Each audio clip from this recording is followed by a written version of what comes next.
there, sweetheart. Oh, I'm so excited. I've been wanting to give you this message all week, and now it's finally your birthday, so I can say it. Happy birthday, Malia. I heard you're turning 4 years old, is that right? That is very exciting. Now, I wanted to send you a very special message here from New Orleans, and I'm actually not at home right now. I am visiting my mama's house. Do you remember my mama from the movie? She used to make dresses. Well, let me tell you, she's still making some lovely dresses today. Let me show you around a bit. Now, this is one of her current sketches she's working on. Something new she's whipping up, probably for Charlotte. You know, she loves dresses. And then, over here, do you see this lovely blue, sparkly, shimmery fabric? Isn't that darling? Now, it reminds me of another princess. Actually, I think she might be a queen. Do you know any queens who have a blue dress and maybe a long blue sparkly cape and maybe even some ice powers? I think you know who I'm talking about. Do you know my friend Elsa? Oh, now Elsa and Anna are one of my best friends. Now I like to cook, but you see, I never could make popsicles very well, so Elsa's been helping me out with her ice powers. Oh, child, makes it so much easier.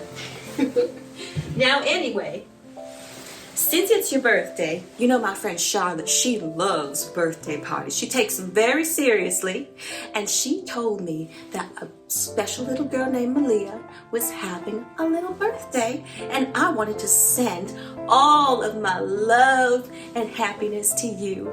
I even reached out to your mom, and she told me all sorts of things about you, little girl. Now, let me tell you what she told me. I've got all the things about you in my special book. So let's open it.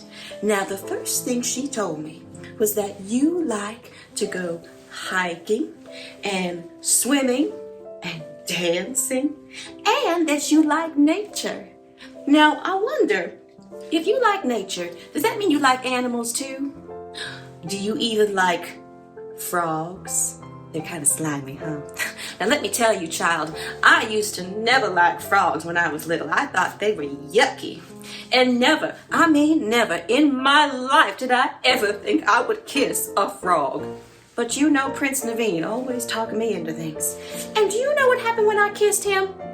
He did not turn into a prince. As a matter of fact, I turned into a frog. Ooh. Anyway, green was never my favorite color, although it kind of suits me now. I hear your favorite color is pink. Is that right? I think my friend Rapunzel, that's her favorite color too. You know what? I want to send a big old warm hello to the rest of your family as well, like your mom and your dad, and your grandmother, and your brother Jojo. Hi. Family is very important to me. Now that's the reason I started cooking in the first place. My daddy taught me how to make gumbo when I was teeny tiny, just like you. And it's still my favorite thing to make today. I think because it reminds me of my dad. Oh, I love him so much and I miss him every day. But you know what? He taught me the importance of hard work. He said, Tiana, ain't no use wishing on stars if you don't put some hard work behind it. So that's exactly what I did. Speaking of hard work, what do you want to be when you grow up? Well, why don't I tell you a little bit about my friends from the story? Because they all had dreams too, you know, big old dreams. Now, the first person we want to talk about is my best friend. Let's see if you remember her. Her name was Charlotte. There she is right there in the big old poofy pink dress, terrorizing the poor cat. Now, Charlotte's dream was to be a princess. That's all she wanted when she was growing up. And you know what? She did, in fact, become princess of the Mardi Gras parade. Oh, she looked so beautiful up there in her big fancy dress that my mother made for her. She's always been our #1 business supporter. Now, Charlotte had a wonderful party one night, but after I turned into a frog, you know, I couldn't stay at the party because it turns out people don't like frogs very much. But after that, Prince Naveen and I met another very special character. Do you remember his name? That's right, that's Louis the alligator.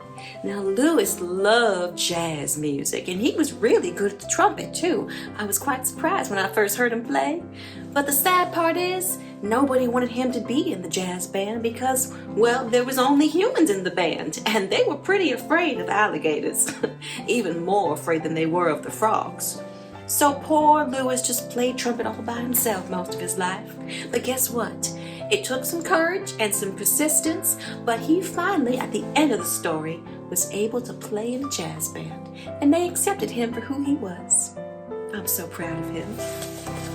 Let's see who else had a dream in the story. Oh, one of my favorites. Do you remember his name? Now, this is a very important character. He really was the backbone of our community in the bayou. His name is Ray, and he is a bright and shining firefly. Now, Ray's dream was to be with his bright shining star in the sky. He called her Evangeline.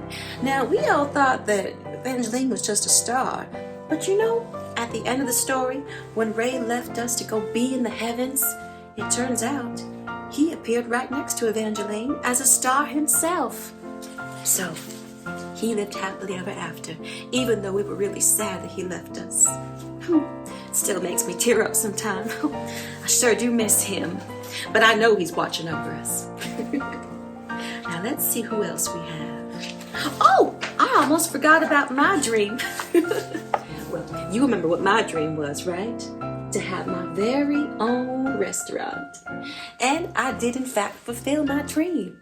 But it was not easy, was it? You remember, I worked hard for years saving up money, and there was one time I got real close to buying this big old sugar mill building, but then somebody else paid for it before I could, and it slipped right through my fingers. I was so upset. But you know, I learned something that day. I learned that someone out there is always going to have more fancy stuff than you, and more money, and more this and more that. But you know what they can't do? They can't be you. And that is the specialness that you bring to the world. Just being you. Speaking of which, I hear that you got some big dreams yourself. Your mom told me that you want to be a princess, or a ballerina, or an astronaut someday. Whew. Talk about reaching for the stars, child. Well, you know what?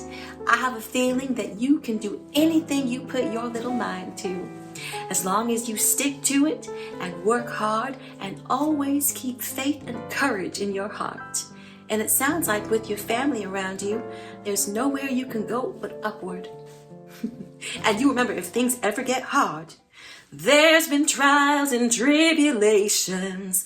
I know you've had your share, but you've climbed a mountain, you've crossed a river, and you're almost there.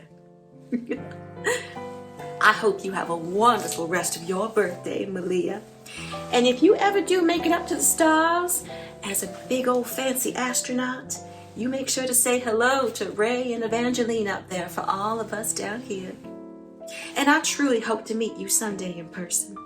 But until then, bye-bye.